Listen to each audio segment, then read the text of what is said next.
ಮುಖ್ಯ ಅತಿಥಿಗಾಗಿ ಮತ್ತು ಪ್ರಮುಖ ಭಾಷಣಕಾರರಾಗಿ ಬಂದಿರತಕ್ಕಂಥ ದಿಬ್ಬೂರು ರಮೇಶ್ ಅವರು ಸಾಹಿತಿಗಳು, ಶಿಕ್ಷಕರು ಮತ್ತು ನಮ್ಮ ತ್ಯಾಗಿ ನಾಟಕಕ್ಕೆ ಹಾರ್ಮೋನಿಯಂ ಸಂಗೀತ ನಿರ್ದೇಶಕರು ಕೂಡ ಅವರೇನೆ. ಅವರು ಈ ಕಾರ್ಯಕ್ರಮವನ್ನು ಉದ್ದೇಶಿಸಿ ಒಂದೆರಡು ಹಿತನುಡಿಗಳನ್ನು ಹೇಳಬೇಕು ಅಂತೇಳಿ ಕೇಳ್ಕೊತಾ ಇದ್ದೀವಿ.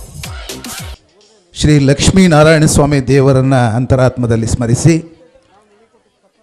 ಈ ಭಾಗದ ಆಧ್ಯಾತ್ಮಿಕ ಪುರುಷ, ಸಿದ್ಧಿ ಪುರುಷ ಭೂದೇಶ್ವರ ಯತಿಗಳನ್ನು ಅಂತರಾತ್ಮದಲ್ಲಿ ಸ್ಮರಣೆ ಮಾಡಿ. ದಯವಿಟ್ಟು ಮಾತಾಡಬಾರ್ದು ಯಾರು, ಒಂದೆರಡು ನಿಮಿಷ ಮಾತಾಡ್ತೀನಿ.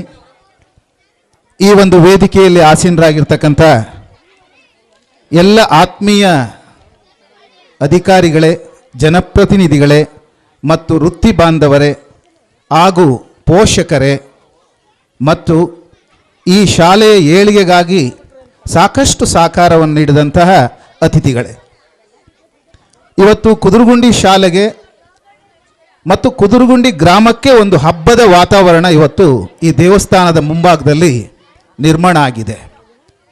ಇದಕ್ಕೆ ನೀವೆಲ್ಲರೂ ಕೂಡ ಕಾರಣರಾಗಿದ್ದೀರಾ. ಶಿಕ್ಷಕರ ಪರಿಶ್ರಮ ಇದೆ.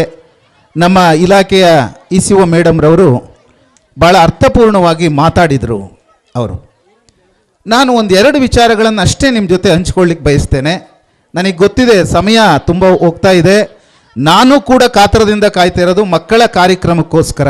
ಈ ಕಾರ್ಯಕ್ರಮ ಮಕ್ಕಳ ಕಾರ್ಯಕ್ರಮ ಆಗಿರೋದ್ರಿಂದ ಇಲ್ಲಿ ಭಾಷಣ ಅಷ್ಟೊಂದು ಅವಶ್ಯ ಅಲ್ಲ, ಆದರೆ ಔಚಿತ್ಯಪೂರ್ಣವಾಗಿ ಒಂದೆರಡು ಮಾತುಗಳನ್ನು ಹಂಚ್ಕೋಬೇಕಾಗಿದೆ.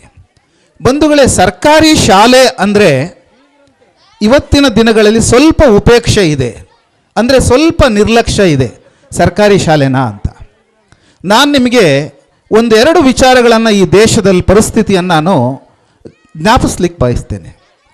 1947ರಲ್ಲಿ ನಮ್ಮ ದೇಶಕ್ಕೆ ಸ್ವಾತಂತ್ರ್ಯ ಬಂದಾಗ ನಮ್ಮ ದೇಶದ ಜನಸಂಖ್ಯೆ 35 ಕೋಟಿ, ಇವತ್ತು 145 ಕೋಟಿ ಇದೆ.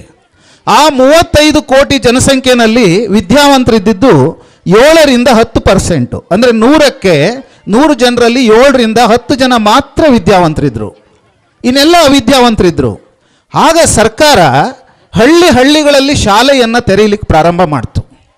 ಅದಕ್ಕೆ ಅನೇಕ ಮಠಗಳು ಕೈ ಜೋಡಿಸಿದ್ವು. ನಮ್ಮ ಕರ್ನಾಟಕದಲ್ಲಿ ನಾವು ಈ ವೇದಿಕೆಯಲ್ಲಿ ನೆನೆಯಲೇಬೇಕಾದಂಥ ಒಬ್ಬ ಕಾರಣಿಕ ಪುರುಷರು, ನಡೆದಾಡುವ ದೇವರು ಸಿದ್ಧಗಂಗಾ ಶ್ರೀಗಳನ್ನು, ಅವರು ಲಕ್ಷಾಂತರ ಮಕ್ಕಳಿಗೆ ವಿದ್ಯೆಯನ್ನು ಕೊಟ್ಟಂಥವರು. ಸರ್ಕಾರಿ ಶಾಲೆಗಳನ್ನು ಹಳ್ಳಿಯಲ್ಲಿ ಮಾಡಿದ ಮೂಲ ಉದ್ದೇಶ ಸಾಕ್ಷರತೆಯ ಮಟ್ಟವನ್ನು ಹೆಚ್ಚಿಸ್ಲಿಕ್ಕೋಸ್ಕರ.